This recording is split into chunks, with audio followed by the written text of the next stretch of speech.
Hello there, I'm your host Dan Rojas. And I'm Denise Rojas, and today we're going to make our own solar panels.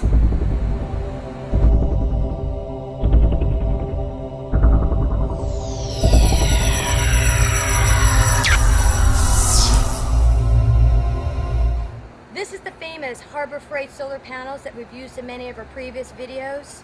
Today we're going to be using cells of a different type. There are three basic types of cells used in most solar panels. The least efficient and least expensive of these cells is the amorphous cell. Now this is what the Harbor Freight system is. The cells are deposited on glass usually, and there are kits that come with this. They're really tricky to work with. I pretty much don't advise you to try to make these. The nice thing about these, because they are deposited on glass, even though they are less efficient than the other type of cells, is the fact that you can just dunk these in water. You can pretty much do anything with them. They're really, really durable. There's also monocrystalline. Those are hexagon cells. Those are the most efficient and the most expensive. The cell that we're going to be working with today is polycrystalline. These cells are about 1.5 watts, almost 2 watts a piece, and you can get these in lots of 100, or you can get them in just about any size. These cells, you have to tab them together. Now, one thing about these cells is they're very fragile, and you can see that It didn't take much for you to break that. not much at all. So you got to be really careful when you work with these, because that was about a $2 break that I just did right there. So now one thing about these cells is they are, like I said, about 1.5 watts to 2 watts a piece, but they're 0.5 volts. So in order to get your voltage up to charge a battery, say to 18 volts or 20 volts, you need to chain together 36 of these or 40 of these, depending on what voltage you're looking for. So what we're going to be doing is tabbing these cells together today. There's basically 3 different things that you need for this. You need tabbing wire, which is a thin wire that's got a deposited metal on it. This actually solders to the cells. There's also a bus wire. It's basically the same thing as tabbing wire, but It's a little thicker. it's a lot thicker, so it handles more amperage, and you use this to tie your strings of cells together. There is also some silver solder, which basically you use to enhance the soldering joints. You also are going to need a soldering iron. Now, they usually recommend that you use a 65-watt iron. We're going to use one a little bit less than that. We're going to show you the basics for this, and in future videos we're going to show you how to add a lot of components to the solar panels. So we're going to get started. I'm going to plug the soldering iron in. One thing that Dan forgot to mention is that he's going to be using this flux pen. Now this pen, it actually smells like rubbing alcohol, and what it does is it opens up the cells so that way it can accept a better soldering joint. When you get your cells, they usually come in a bundle like this, and as I said, they are extremely fragile. This is another one that I broke. So you want to be very careful with these and handle them with care, and I'm going to show you a close-up of these and explain exactly what's going on with them. What you're going to notice with these cells is that there's a series of small white lines and 2 big lines. This is where your tabbing wire goes. Now on the back side, there's also 6 little joints where you solder the tabbing wire to. Most solar cells like this are usually negative on the front, positive on the back. So in theory, you could take a bunch of them and stack them together like batteries to build up the voltage. The problem is only one cell would get the sunlight, so you can't do that. So what you end up doing is you end up taking tabbing wire and you run it down the length of this, and you leave some extra, and the next one attaches to the back of the next cell, and you go from there. So you end up tabbing them together like this in long chains. And we're going to lay it flat like that. Now you take your flex pen and you basically just go right up and down it. Now it's a good idea not to drink a lot of coffee the day you do this, like I did, because the steadier your hands are, the better off you are. You want to have your tab wires to be twice the length of the cell. Now I went ahead and cut these in advance. You basically just measure it, double it over. It's a good idea to do all of your tabbing wires in advance. That way you don't have to come back and do this step.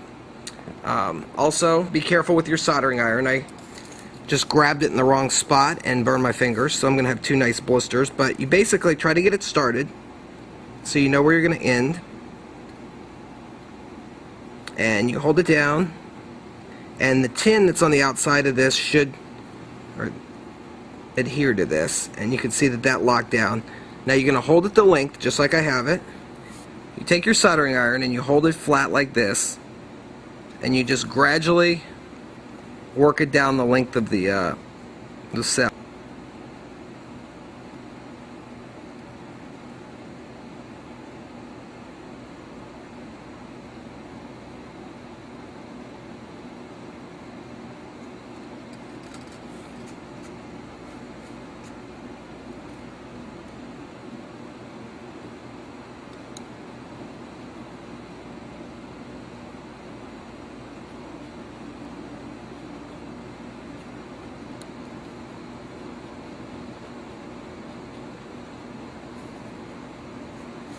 Now that you have two of these tabbed, you're going to take them and flip them over, and you're going to attach them like this.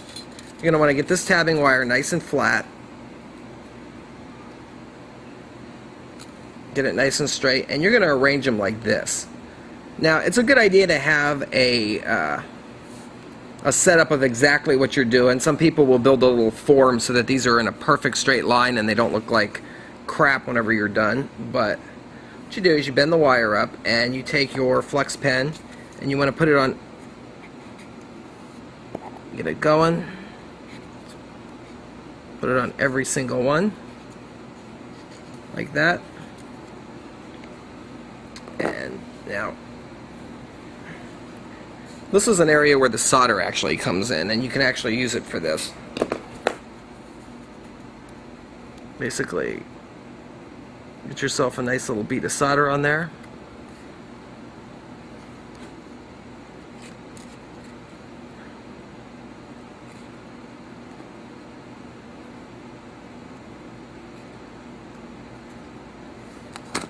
And what you're going to do is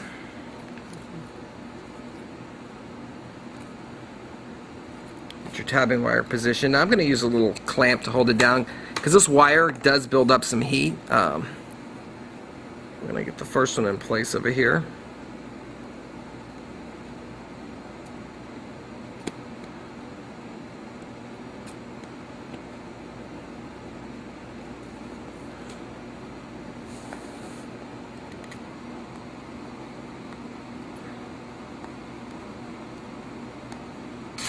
We now have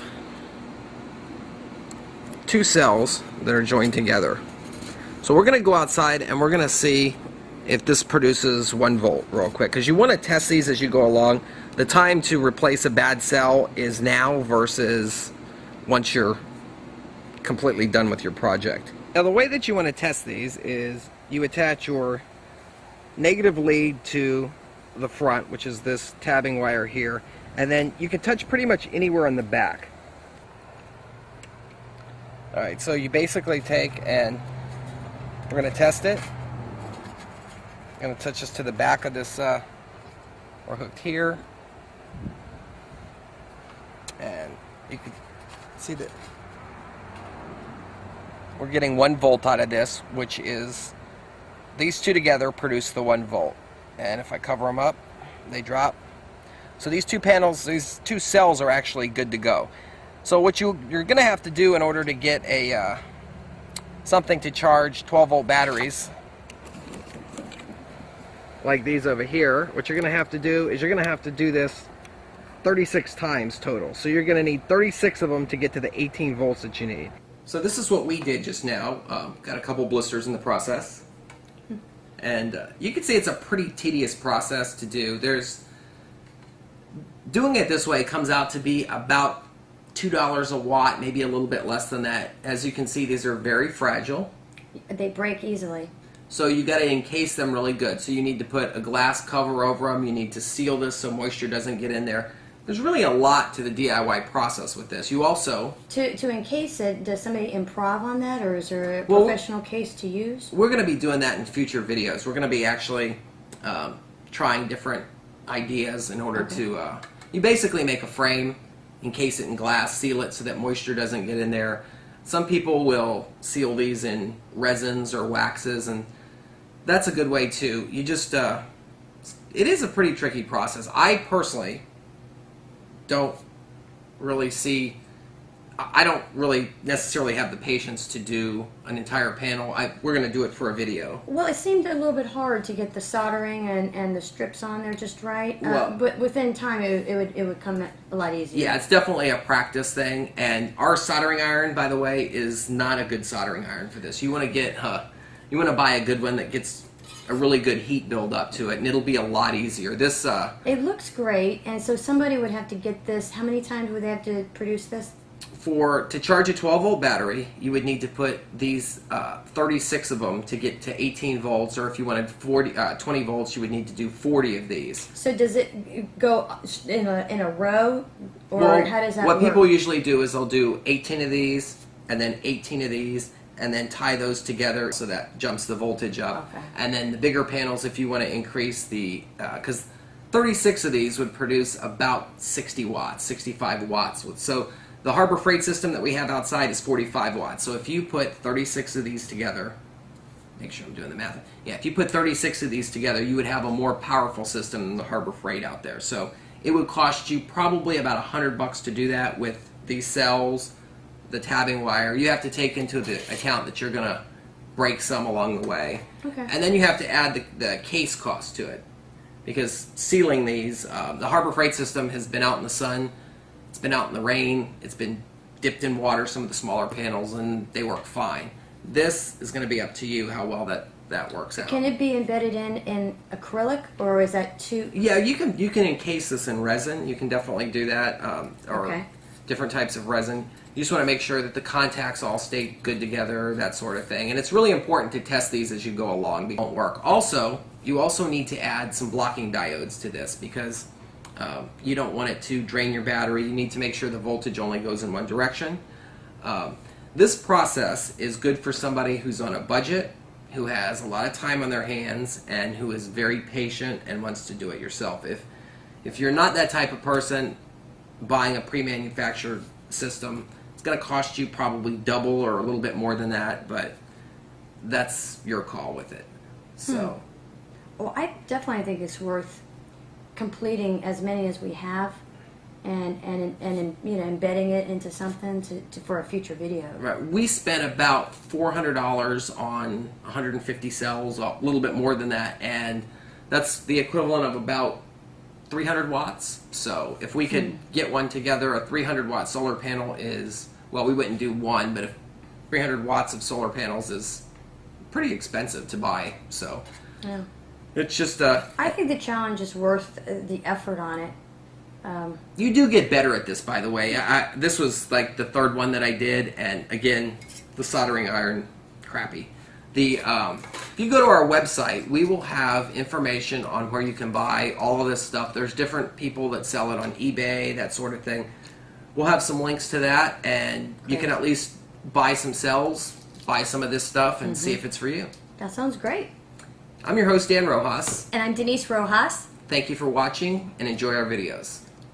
Oh, and don't grab the soldering iron in the wrong place. That really hurt.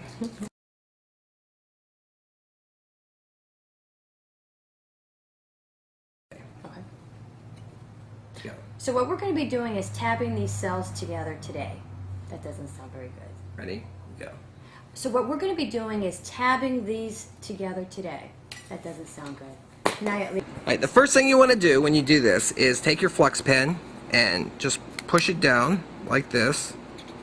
And I just broke this one. And it's also the least expensive. There's also monocrystalline. Those particular cells are actually, this is not monocrystalline. Oh, sorry. Excuse me.